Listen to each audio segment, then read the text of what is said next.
What's going on, everybody? Mono the Weeblet back in another review. For this review, we're going to be taking a look at a bootleg Super Saiyan 1 and 2 Goku. Let's get into this. Most of the time when I review figures, I don't normally look at the box, but for this I'll make it an exception just because the box looks pretty cool to me. Taking a look at it, you could see it has black outlines with the orange representing Goku. Right here you can see an image of Goku in Super Saiyan 2 with his halo. You can see a bit of the inside of the packaging. Right here it says Demoniacal Fit MajinBuster, which is the third-party brand. Right here you have some things in Chinese, made in China. Demoniacal Fit 2020. Demoniacal Fit right there. MajinBuster at the bottom. MajinBuster at the top. Although it is a little bit bent, but that's fine. As you can see right here, there is a really nice looking picture of Goku with MajinBuster and Demoniacal Fit saying right there. Looking at the back, it shows some product images saying MajinBuster once again. Super modeling, master-crafted sculpt, accurate depicts MajinBuster form in meticulous detail. It shows his aura effect, a bunch of stuff I can't read, Demoniacal Fit, and the other side, it says MajinBuster and Demoniacal Fit. Now let's get into the figure. Here is an overview of the figure to see what it comes with. Taking a look at Demoniacal Fit's take on Super Saiyan 1 and 2 Goku, I really like this figure. For bootleg, it's pretty good. This is mainly a bootleg of SH Figuarts' Super Saiyan 2 event exclusive of San Diego Comic-Con, and I really gotta say, Demoniacal Fit is really good with this figure. There are a couple issues that I will dig into in a bit, but mainly looking at that face, I think that is spot on Goku, with the hair being the full power Goku for the $35 figure, and the headpiece as well. As you can see, this halo is also removable and rotatable. And looking at the body, it is different from the San Diego Comic-Con Goku. The San Diego Comic-Con has like a bigger rip right here, well this one is a bit more thin. And looking at the body, I think it looks really good as well. The blue is a bit more saturated and not the same as the Super Saiyan Blue Goku. And looking at the issues of this figure, of course, the quality isn't the same as Tamashii Nations. Of course, the plastic quality isn't going to be the best, but what I think is here is still good. Digging into the problems, as you can see, you might not be able to see, but there is actually orange paint on the arms, which I'm gonna believe is smudging from here. Every time you have the figure like this, he's gonna get some of that orange paint right there, which I do think is a bit unfortunate, but I'm not gonna be looking at his armpits, so guys, I'm not weird. And then the other problem for me is also the legs. Sometimes they don't want to move properly. They feel like a bit tight, and when trying to do the splits, I kind of feel like I'm gonna break the figure, which does suck, but I could kind of get past that. And then I think the other problem with this figure is his arms. For some reason, anytime I do anything with the arms, the section of the shoulder is always exposed and looks weird. And whenever I try to fix it, it's always tough because I have to activate the drop down mechanism. And unlike the Super Saiyan Blue, I don't really have to do that. So, and this one, I believe this shoulder pad is warped because it doesn't look the same as the other one. As you can see, anytime I try to push it in correctly, something really looks off with the shoulders. As you can see, this one's a bit more higher, and then this right here is a bit lower. And then the other problem with the figure is the faces that I'll get to in a bit. But right now, I think the detail and the sculpt on this figure look really good. Taking a look at Goku's articulation, or MajinBuster's articulation, it is the same as most Goku's figure. Of course, it can look up a bit, look down a bit. Of course, you do have a bit more range at the neck. The arms are a bit annoying to handle due to the drop-down mechanism being a bit weird, but of course, it does have the same articulation. As you can see, rotation at the bicep, double bend at the elbow, wrist swivel, and that could go up and down. If you move it, you get some other side to side. You see rotation right here is pretty nice, back, forth, and you get a bit more articulation at the waist. Looking at the legs, moves forward about that high, moves back about that far. You can do a bit of the splits, but I would be careful since these are bootlegs or third parties. They don't have the best quality, so you should be careful. Double bend at the knee.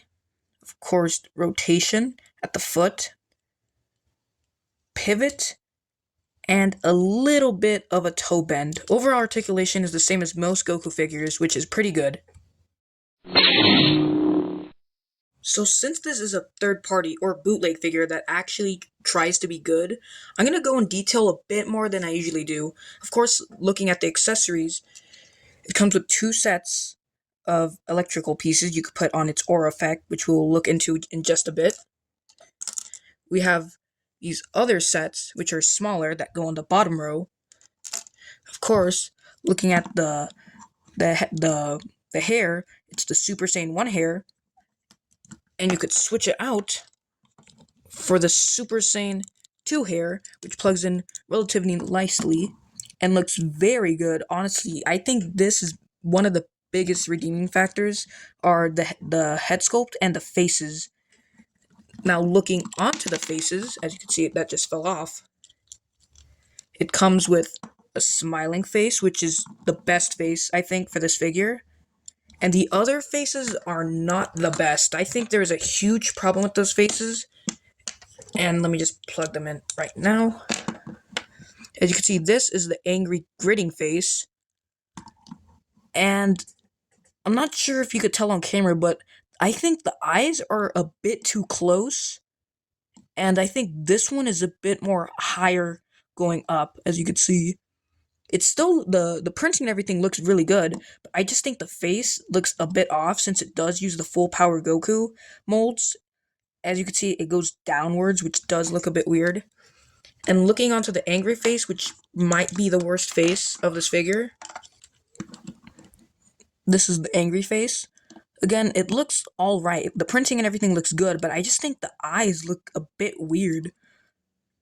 Of course, like with the full power, the downward mouth really looks very odd to me.